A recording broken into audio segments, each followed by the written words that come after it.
अजित पवारांचा अस्थि कलश आज गोंदिया येथील राष्ट्रवादीच्या कार्यालयामध्ये आणण्यात आला। यावेळी नागरिकांनी आणि पक्षाच्या कार्यकर्त्यांनी तसंच आमदार विनोद अग्रवाल यांनी देखील अस्थि कलशाचं दर्शन घेतलं। स्वर्गीय अजित पवार यांना भावपूर्ण श्रद्धांजली कार्यकर्त्यांनी, पदाधिकाऱ्यांनी आणि नेत्यांनी अर्पण केलेली आहे।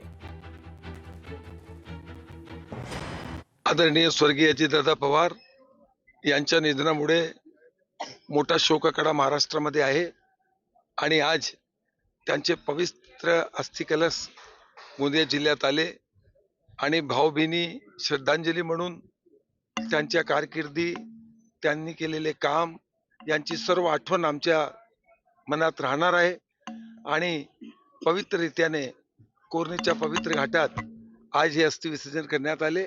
अपरिमित हानी भरून निघण्यासारखी नसली तरी पण या ठिकाणी आज सगळ्यांनी या त्यांच्या अस्थीचं विसर्जन देताना त्यांच्या कार्यकर्तृत्व, त्यांनी केलेली कामं आणि त्यांची कार्यकर्तृत्वाची शैली, सामान्य माणूस जसं महाराष्ट्रात हादरला, या सगळ्यांची कामं होण्याच्या दृष्टीनं त्यांनी जो मार्ग दिलाय त्या मार्गाने जाण्याच्या दृष्टीनं या ठिकाणी आज हा कार्यक्रम घेण्यात आला आहे आणि निश्चितच त्यांच्या मार्गदर्शनावर सगळे कार्यकर्ते भविष्यामध्ये वाटचाल करतील।